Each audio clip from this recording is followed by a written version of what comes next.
Hello देखिए भी हमने लास्ट क्लास में हाइजेनबर्ग अनसर्टेनिटी प्रिंसिपल पढ़ा था और लास्ट में हम डील कर रहे थे ऑर्बिटल्स के साथ।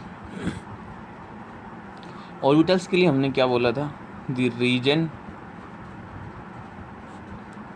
Around nucleus where probability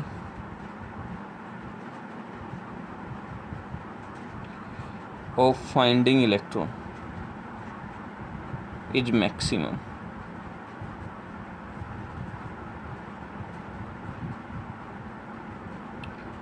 Heisenberg ने आपके ऑर्बिट के कंसेप्ट को फेल किया था जो बोर ने दिया था।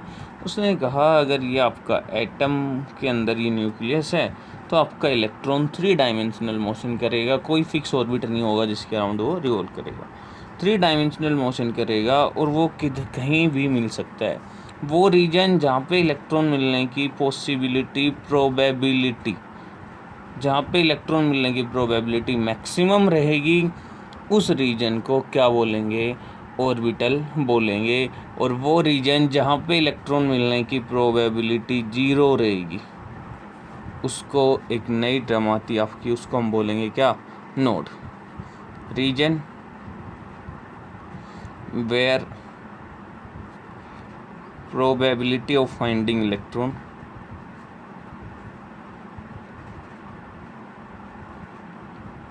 इज 0, उसको क्या बोलेंगे? नोड। तो देखिए आज हमें जो डील करना है, आज हमें इन की शेप्स के साथ डील करना है। Shapes of orbitals. Orbitals basically आपके 4 टाइप के ऑर्बिटल्स होते हैं, डील करेंगे। सबसे पहला आता है आपका एस ऑर्बिटल्स। सबसे पहले क्या आता है आपका? S orbitals. क्या होंगे एस ऑर्बिटल? सबसे पहले स्फेरिकल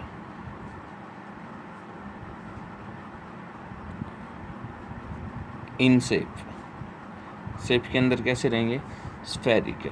सेकंड, स्फेरिकल हैं तो आपके कैसे रहेंगे? Non directional in nature. देखो एस ऑर्बिटल किसको बोल रहे हैं समझना, सिंपल सा कंसेप्ट आपका। सपोज करो ये आपका न्यूक्लियस है, ये क्या आपका न्यूक्लियस है एटम के अंदर, और ये आपके इलेक्ट्रॉन डेंसिटी, इसके अराउंड इलेक्ट्रॉन मिलने की प्रोबेबिलिटी इस रीजन के अंदर, यहाँ पे आपकी ये जो रीजन आपको दिख रहा है इस रीजन के अंदर इलेक्ट्रॉन मिलने की प्रोबेबिलिटी मैक्सिमम है। तो ये जो रीजन बन गया आपका, ये जो रीजन बन गया आपका जहाँ पे इलेक्ट्रॉन मिलने की प्रोबेबिलिटी मैक्सिमम है, इस रीजन को, इसको हम बोलेंगे क्या? S orbitals. इसको क्या बोलेंगे? S orbitals. न्यूक्लियस के अराउंड अगर स्फेरिकली आपका कोई रीजन है जिसके अंदर इलेक्ट्रॉन मिलने की प्रोबेबिलिटी मैक्सिमम होगी तो उनको हम बोलेंगे क्या? आपके एस ऑर्बिटल। सेकंड बात करते हैं पी ऑर्बिटल्स की। बेसिकली 4 टाइप्स के आपके ऑर्बिटल्स होते हैं। देखिए इनकी शेप कैसी रहेगी? डम्बल शेप के रहेंगे,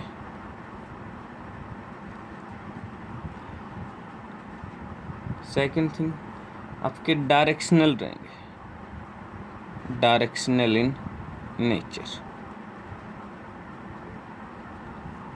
ठीक है, आपके 3 ऑर्बिटल रहेंगे, P X, P Y and P Z. कितने ऑर्बिटल रहेंगे? 3 ऑर्बिटल रहेंगे अलोंग द एक्सिस। नेक्स्ट आपका 3-fold डीजनरेसी ये शो करेंगे। 3-fold डीजनरेसी क्या करेंगे? ये शो करेंगे। अब बात आती है 3-fold डीजनरेसी। डीजनरेसी से क्या समझते हो आप? तो डीजनरेसी का मतलब हम बात करते हैं। डीजनरेसी क्या बताएगी? डीजनरेसी हम बोलते हैं अगर आपके ऑर्बिटल्स की एनर्जी सेम है, अगर किन्हीं 2 या 3 ऑर्बिटल्स की एनर्जी सेम है तो उन ऑर्बिटल्स को हम बोलते हैं डीजेनरेट ऑर्बिटल्स, और इस फिनोमिना को बोलते हैं क्या, degenerated orbitals, sorry degeneration. Same energy orbitals are called degenerated orbitals.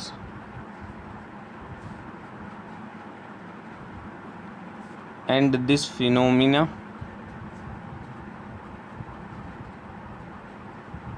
is called degeneration. इसको हम क्या बोलेंगे, डीजेनरेशन। सो जो आपके पी ऑर्बिटल, जो 3 आपके ऑर्बिटल्स रहेंगे, उनको क्या बोलते हैं हम, डीजेनरेट। वो तीनों के तीनों क्या रहते हैं, डीजेनरेट ऑर्बिटल्स। दैट मीन्स अगर आपके ये 3 ऑर्बिटल हैं P X, P Y and P Z, तीनों के तीनों की एनर्जी जो रहेगी वो क्या रहेगी, सेम एनर्जी। तीनों पी ऑर्बिटल्स की एनर्जी क्या रहेगी, सेम। बात करते हैं शेप की।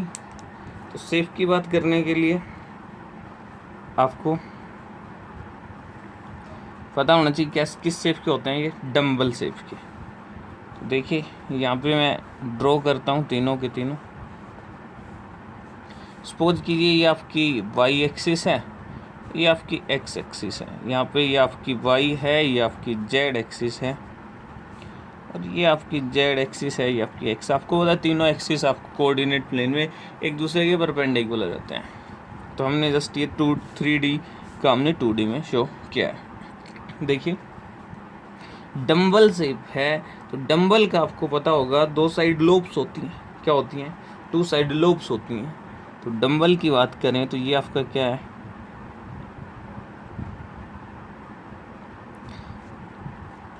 ये एक लोब, ये 2 सेकंड लोब, दोनों का आपको दिख रहा है किस शेप का है, डंबल शेप का है।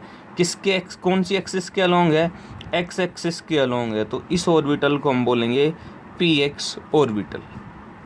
अगर दैट मीन्स इस रीजन के अंदर ये, अगर ये आपका न्यूक्लियस है, अगर ये आपका न्यूक्लियस है, दैट मीन्स इस रीजन के अंदर इलेक्ट्रॉन मिलने की प्रोबेबिलिटी आपकी क्या है, मैक्सिमम है।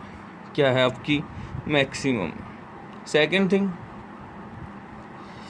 थिंग यहाँ पे आपको नोडल प्लेन जरूर पता होना चाहिए। नोडल प्लेन की बात करें, हमने नोड की बात की थी, क्या, वो रीजन जहाँ पे इलेक्ट्रॉन मिलने की प्रोबेबिलिटी 0। तो आपको दिख रहा होगा ये जो बीच में पॉइंट आपका है, जो बीच में जहाँ पे न्यूक्लियस है, वहाँ पे इलेक्ट्रॉन मिलने की प्रोबेबिलिटी क्या रहेगी, 0। यहाँ पे क्या है, मैक्सिमम। तो ये जो प्लेन जो बिल्कुल इन दोनों लोब्स के बीच से जाएगा, ये जो आपका प्लेन होगा, ये जो प्लेन होगा, ये क्या रहेगा आपका, नोडल प्लेन। कौन सा प्लेन रहेगा आपका, नोडल प्लेन। ठीक है भाई। बेसिकली कौन से एक्सिस पे रहेगा ये, आपके वाई जेड जो प्लेन रहेगा वो कौन सा रहेगा, नोडल प्लेन आपका रहेगा। बिकॉज जेड एक्सिस कुछ, ये आपका एक्स है, ये अगर वाई है तो जेड एक्सिस ये परपेंडिकुलर आ रही होगी इसके। अगर जेड एक्सिस उसके परपेंडिकुलर आ रही होगी आउट ऑफ द प्लेन, तो क्या होगा, जो आपका वाई जेड प्लेन है वो क्या है, नोडल प्लेन की तरह आपका एक्ट करेगा। और ये बात करते हैं इसकी, अगर न्यूक्लियस के अराउंड आपकी इलेक्ट्रॉन डेंसिटी मिलने की प्रोबेबिलिटी किधर है, वाई एक्सिस के अलोंग है। अगर न्यूक्लियस के अराउंड इलेक्ट्रॉन मिलने की प्रोबेबिलिटी वाई एक्सिस के अलोंग है डंबल शेप के अंदर, तो इस रीजन को हम क्या बोलेंगे, पी वाई ऑर्बिटल। क्या बोलेंगे, P Y orbital. Just orbital के आपके माइंड में होना चाहिए, मैं फिर से बोल रहा हूँ, वो रीजन जहाँ पे इलेक्ट्रॉन मिलने की प्रोबेबिलिटी मैक्सिमम। दैट मीन्स ये रीजन जो है, अगर आपका वाई न्यूक्लियस के अराउंड वाई एक्सिस के अलोंग 2 लोब्स की शेप में इलेक्ट्रॉन मिलने की प्रोबेबिलिटी है, तो उसको हम क्या बोलेंगे, पी वाई ऑर्बिटल। यहाँ पे नोडल प्लेन आपका क्या रहेगा, नोडल प्लेन ये आपको क्लियरली दिख रहा है, ये आपका क्या है, नोडल प्लेन। दैट मीन्स वो प्लेन जहाँ पे इलेक्ट्रॉन मिलने की प्रोबेबिलिटी 0। बात करते हैं थर्ड केस की, ये आपका जेड एक्सिस, ये आपका एक्स एक्सिस। अगर आपकी इलेक्ट्रॉन मिलने की प्रोबेबिलिटी जेड एक्सिस के अलोंग है, किसके अलोंग है, जेड एक्सिस के अलोंग है, तो उसको हम क्या बोलेंगे, उसको हम बोलेंगे आपका pz ऑर्बिटल। और नोडल प्लेन क्या रहेगा, जो आपका XY प्लेन जो रहेगा वो आपका क्या रहेगा, नोडल प्लेन यहाँ पे रहेगा। सो नोडल प्लेन क्या आपका, सबसे पहले तो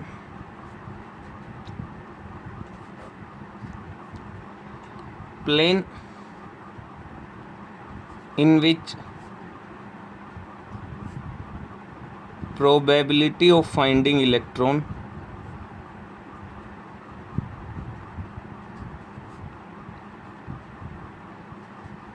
is 0, क्या रहेगी, 0। अगर इलेक्ट्रॉन फाइंड करने की प्रोबेबिलिटी 0 है किसी प्लेन में, तो उस प्लेन को क्या बोलेंगे, नोडल प्लेन। वो रीजन जहाँ पे इलेक्ट्रॉन मिलने की प्रोबेबिलिटी 0 है उसको नोड बोलेंगे। अगर वो रीजन एक प्लेन के अंदर है तो उसको बोलेंगे हम नोडल प्लेन।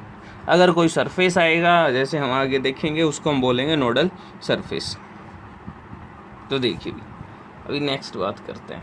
ये बात हुई आपकी किसकी, पी आपके ऑर्बिटल्स की। तो मैं फिर से बता रहा हूँ, पी ऑर्बिटल्स क्या रहते हैं, डीजनरेट रहते हैं। तीनों की एनर्जी क्या रहती है आपकी, सेम एनर्जी रहती है, इसलिए हम इनको बोलते हैं 3-fold डीजनरेट आपके ऑर्बिटल्स होते हैं।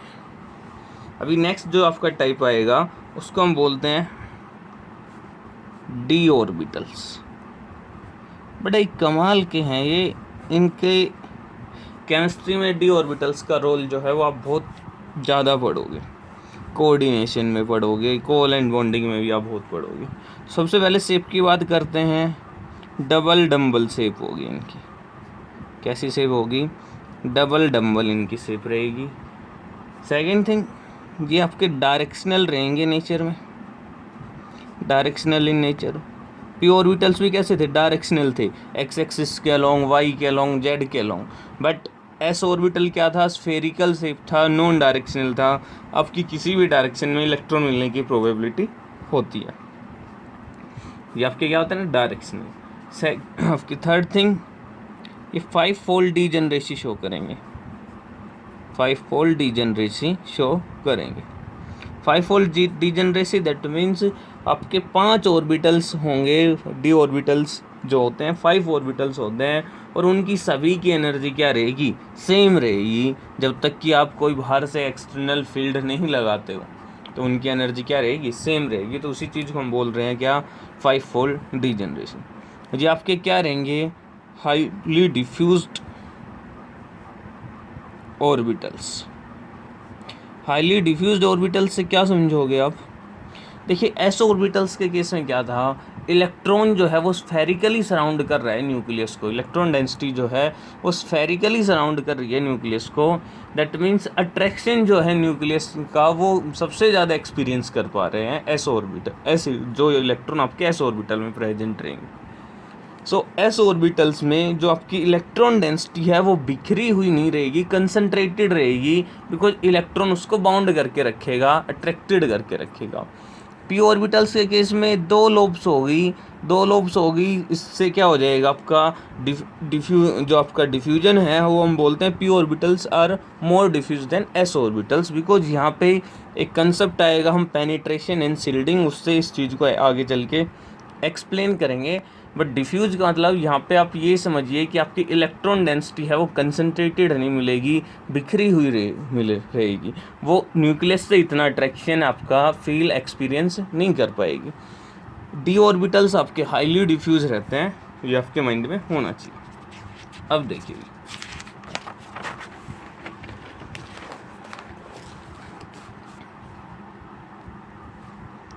तो बार बार मैं एक वर्ड बोल रहा हूँ, इलेक्ट्रॉन डेंसिटी होगी, इलेक्ट्रॉन डेंसिटी होगी। तो इसका मतलब क्या है, उस चीज़ से बात करता हूँ। आपने घर में फ़ैन देखा होगा नॉर्मली आपका, तो फैन में नॉर्मली आपकी 3 ब्लेड्स होती हैं। जब वो फैन आपका रोटेट करता है तो क्या आपको एक एक ब्लेड अलग से सेपरेटली दिखती है, नहीं दिखती। आपको क्या दिखता है, हर जगह आपकी ब्लेड्स दिखती हैं, एक क्लाउड सा दिखता है ब्लेड्स का। कि जब फैन आपका रोटेट कर रहा है तो क्या दिख रहा है, क्लाउड सा दिखता है जो आपका हर जगह ब्लेड्स के रेडियस के अंदर। सेम केस इलेक्ट्रॉन का है, इलेक्ट्रॉन बहुत हाई स्पीड से न्यूक्लियस के अराउंड जो है क्या करेगा, मोशन करेगा, बट वो सर्कुलर नहीं होगा, हाइजेनबर्ग ने नहीं कहा सर्कुलर होगा, वो आपका किसी भी 3 डायमेंशनल स्पेस में कोई भी आपका मोशन कर रहा है। तो वो इतने हाई स्पीड से जब आपका इलेक्ट्रॉन मोशन करेगा तो आप नहीं बता पाओगे कि इलेक्ट्रॉन कहाँ पे एग्जैक्ट प्रेजेंट है, और आपको एक नॉर्मल इलेक्ट्रॉन क्लाउड दिखेगा। उसी चीज़ को हम क्या बोल रहे हैं, इलेक्ट्रॉन डेंसिटी। ये जो हम पीछे हमने जो डॉट डॉट दिखाए हैं, ये हम क्या दिखा रहे हैं आपके, ये यही दिखा रहे हैं कि इलेक्ट्रॉन बहुत हाई स्पीड से मूव कर रहा है, इलेक्ट्रॉन मिलने की प्रोबेबिलिटी यहाँ भी है एंड आपकी यहाँ पर भी है। तो ये आपकी इलेक्ट्रॉन डेंसिटी का मतलब है।